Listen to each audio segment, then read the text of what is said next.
Many functions have associated with them another function called the inverse of the function. I'm going to show you how to generate the inverse of a function, and then we're going to investigate relationships between functions and their inverses. Suppose we start with this function. Now, to think about generating an inverse, we are taking the function in its manipulative form, the y equals 2x minus 3. And we're going to actually swap the role of x and y in this function. That's what inverse is all about. So to generate an inverse, we simply replace x with y and y with x. So y becomes x becomes y, and here we have the inverse of that function. Now, we wouldn't leave it like this. We would probably want to write it in some kind of function notation. So to do that, we need to first isolate y. So let's see, I'll add 3 on both sides. Then I'll divide on both sides by 2. I'm going to divide here by 2, divide here by 2.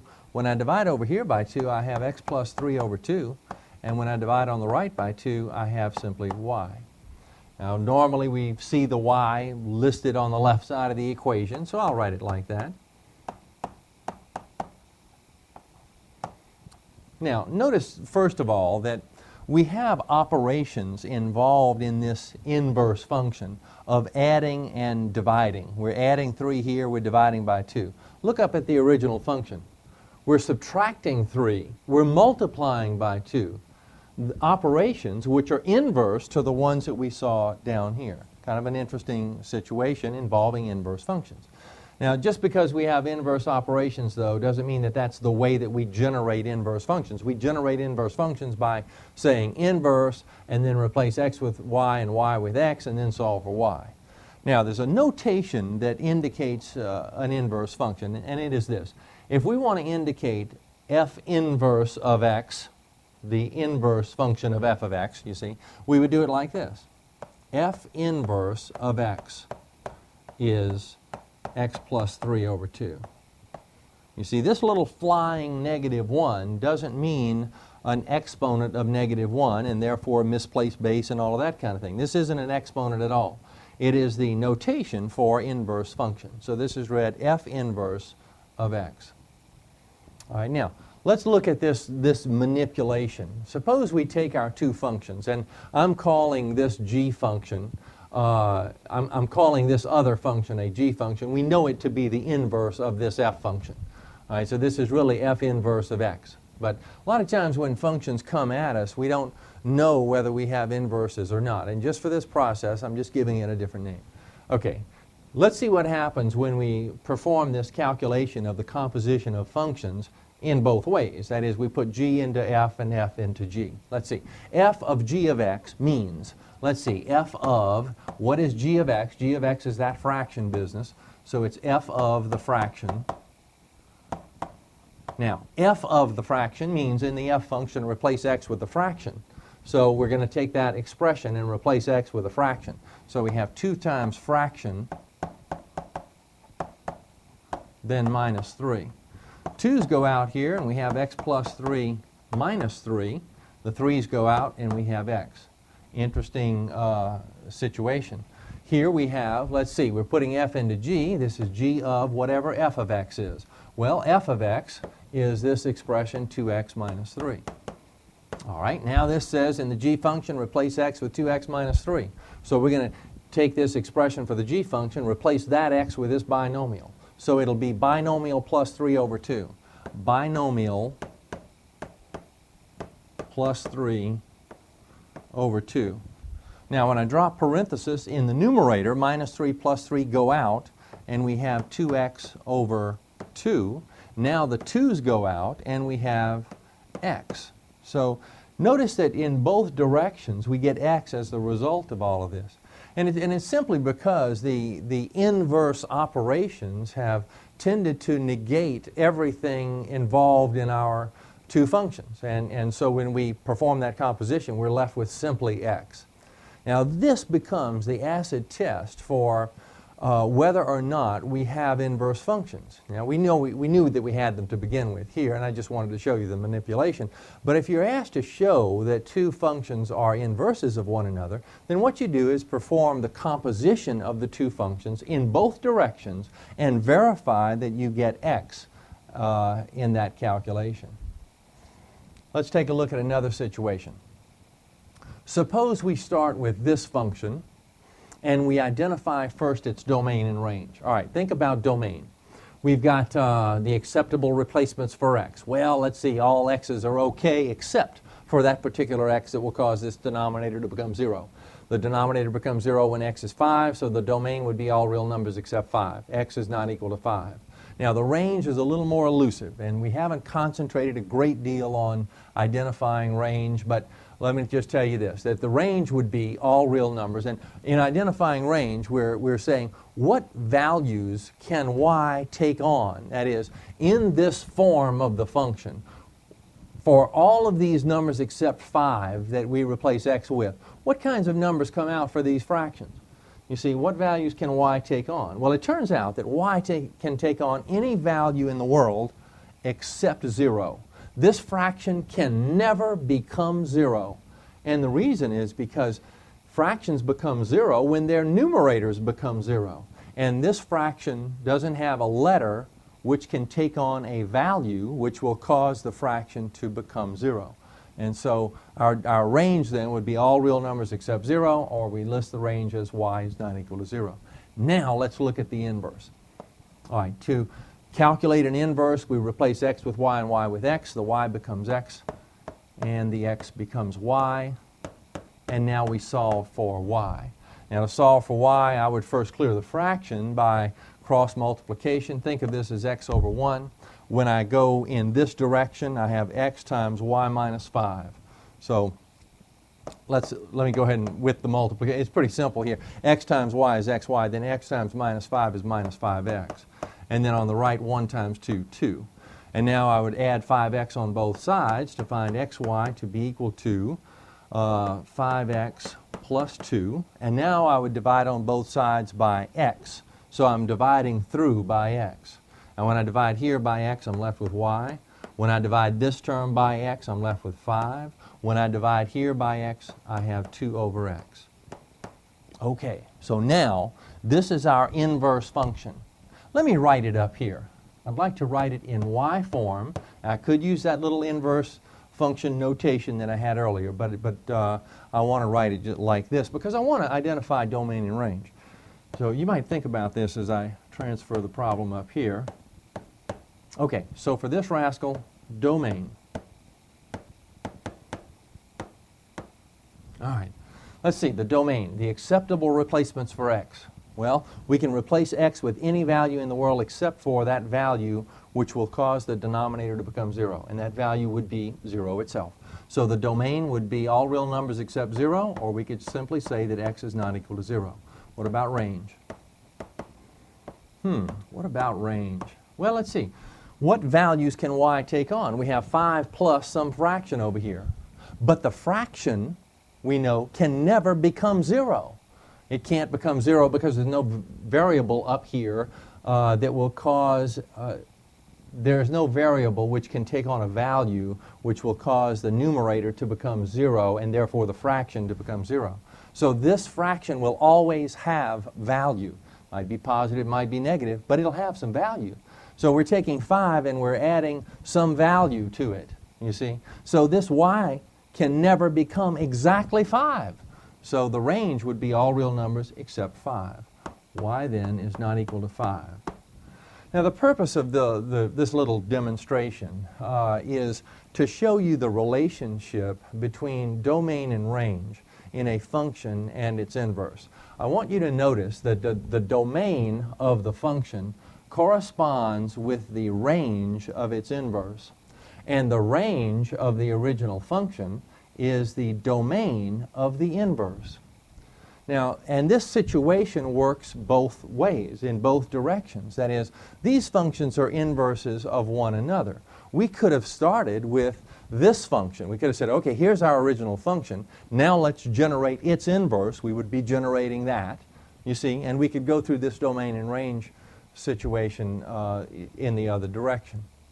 So domain and range. All right, here's another situation. This is one of the most interesting, I think. It's the graphical relationship between functions and their inverses. All right, let's consider first of all f of x to be this and then g of x. Here is its inverse, as we have seen before. Now let's suppose I'm graphing. Now think of this as y equals 2x minus 3. I think of that as y equals the fraction. Now I generate a table of values. Okay, I pop in a few points for x and I solve for y. Now, I want you to notice what happens if I begin to generate this table of values. Suppose I let x take on the value, let's say -7. Now, I'm going to choose values for x that are convenient for this calculation. Suppose I choose an x of -7. I would have -7 plus 3, that's -4. -4 over 2 is -2. Now let's suppose I choose an x of, let's say -3. That's pretty trivial. -3 plus 3 is 0 in the numerator. 0 over 2 is 0. Now an x of, let's say 1. 1 plus 3, 4. 4 over 2, 2. What about an x of, let's say 5? 5 plus 3, 8. 8 over 2, 4. Now look at these two tables of values. Notice that the items in the x column here correspond precisely with the items in the y column over here. And the items in the y column here correspond with the items in the x column here. Now this is no more than an extension of that idea that the domain and ranges of these two have just swapped roles, pretty much. So in generating a graph of an inverse function, we really don't need to make that table of values. Or I should say it this way. We really don't need to evaluate the function to make the table of values. All we need to do is take this rascal right here and just flip it around like this. You see, put this x column in the y column over here, and put this y column in the x column over here, and away we go, plotting points and so forth. Here's what the graphs look like. Here's the graph of f of x, and here's the graph of g of x. Now there doesn't seem to be any discernible relationship between the two graphs, but there is really a rather intriguing one. I'm going to draw a line here just for demonstration purposes. This is the line y equals x, and it's a line that goes through the coordinate plane like this. Just kind of a 45-degree line like this. It turns out that the function and its inverse are reflections of one another in this line.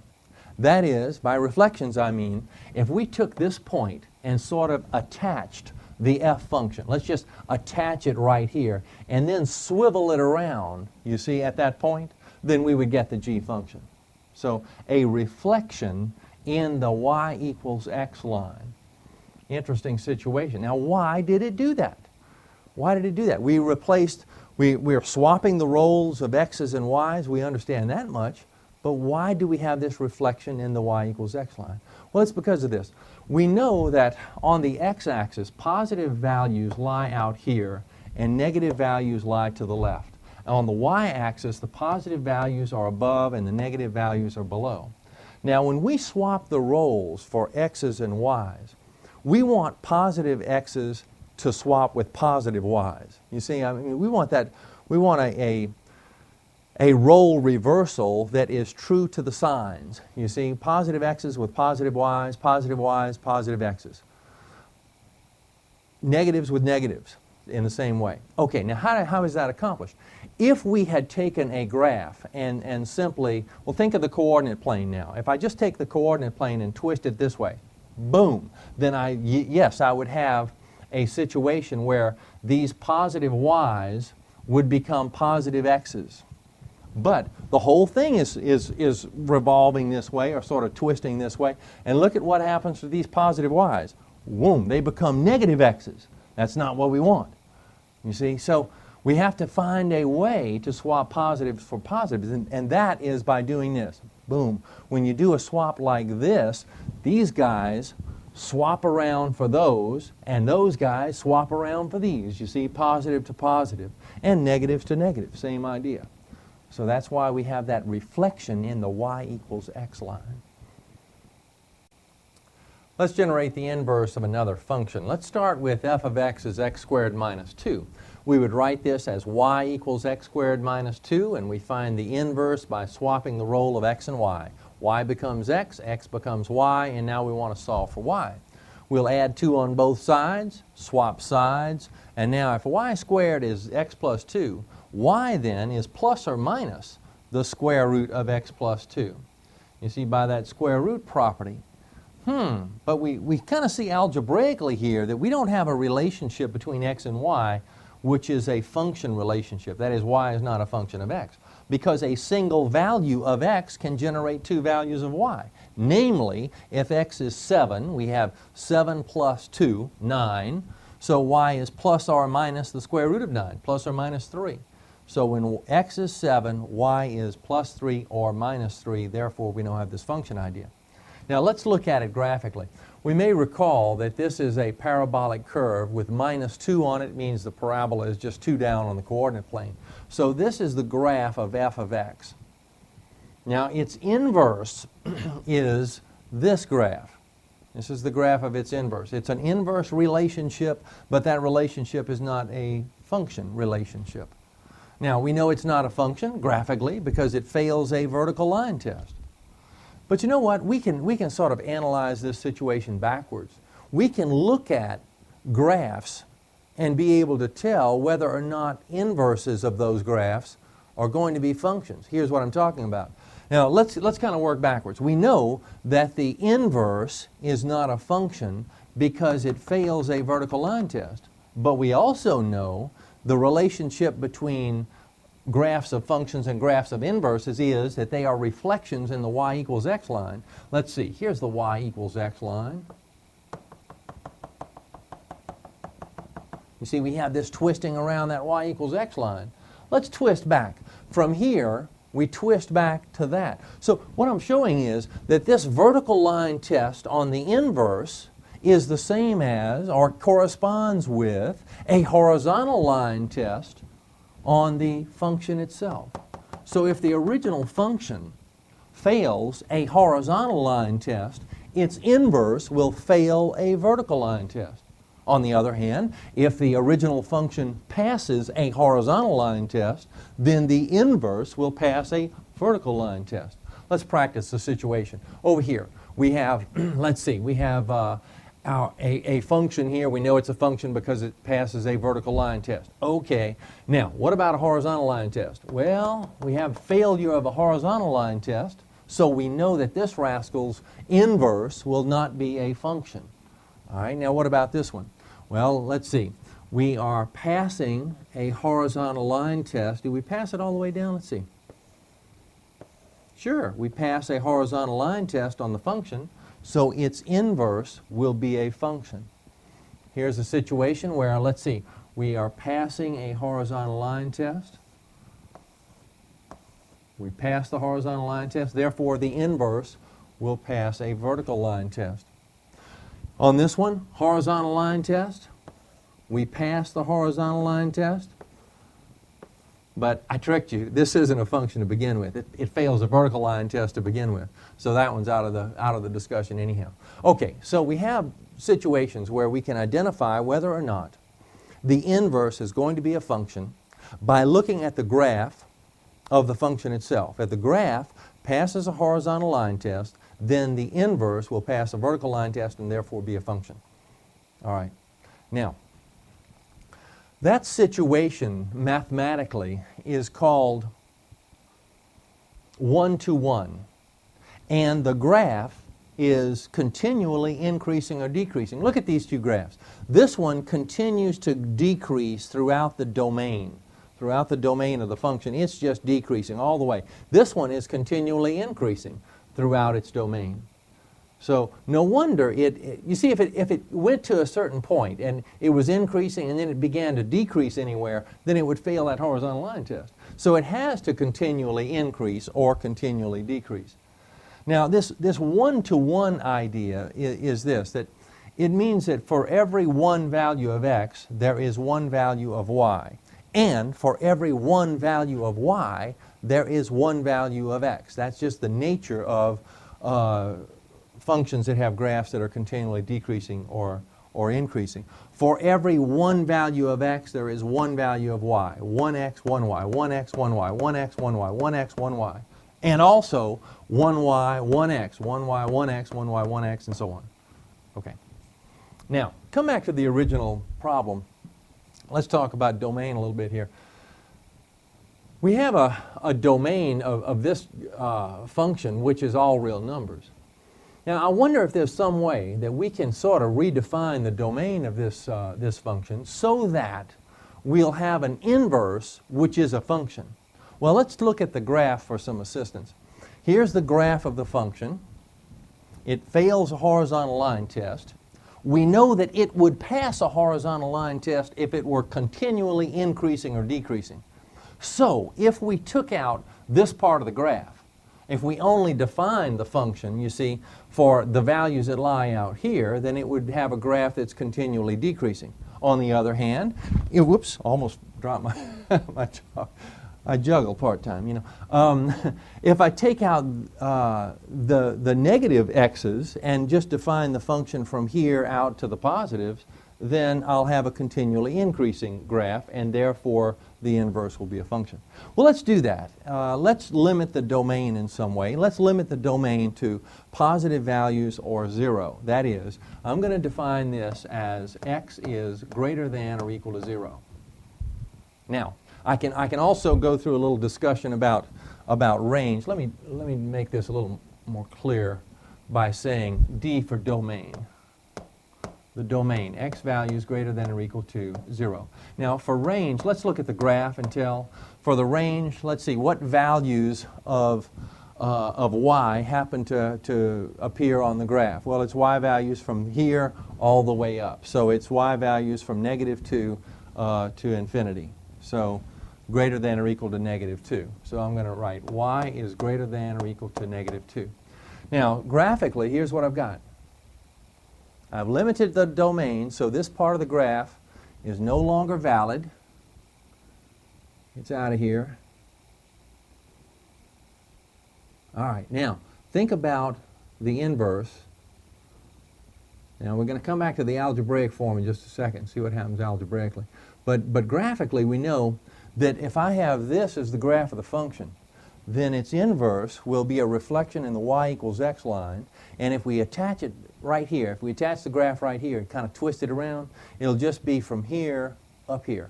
So all of these values are going to be gone. Now let's see if we can't verify that idea algebraically. We know conceptually that this is what needs to happen, or this is what sort of happens with functions and their inverses graphically.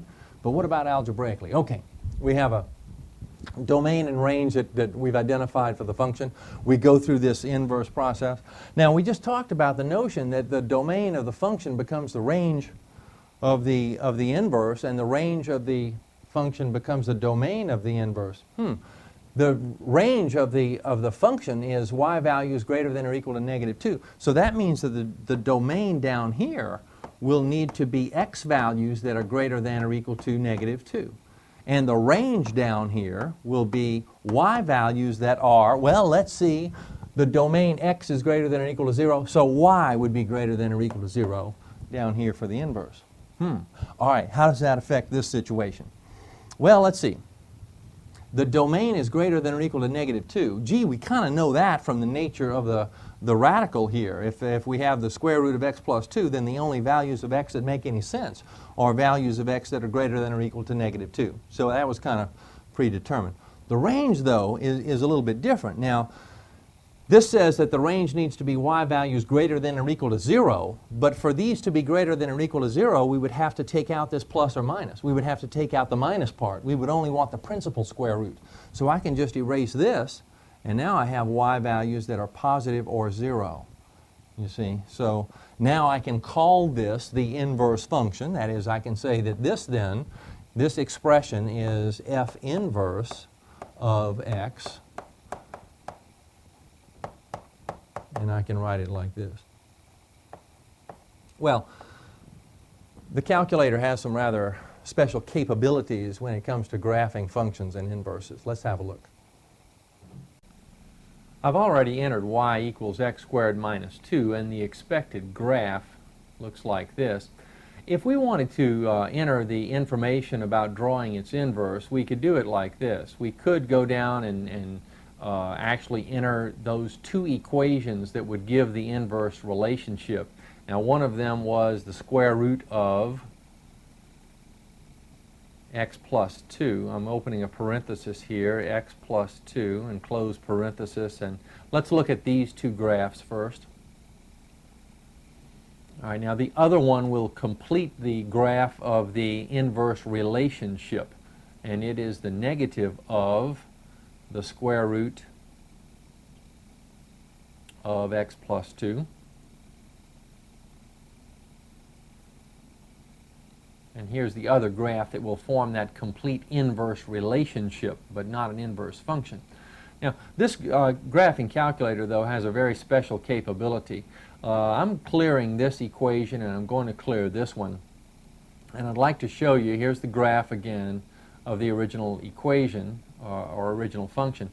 Now, the graphing calculator is capable of just constructing the graph of an inverse, whether the inverse is a function or not, all at one time. If we press clear at this point, we'll get an empty screen. And from here, we access the Draw menu. Now, to do that, press second and then the button marked Program. The second function on Program is Draw, so it's actually second, and then we're accessing Draw. Here's the Draw menu.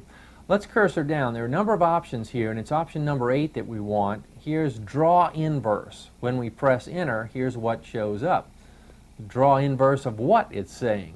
Well, we want to enter y1. Now, to access y1, it's the y variables menu that we want. So press Vars and cursor right one time. It's a function, so I'll press Enter here, and then Enter again because it's y1. Now, draw inverse of y1 is what this is saying, and it's going to draw it right on top of our original graph once I press Enter. And here is that inverse relationship, which is not a function.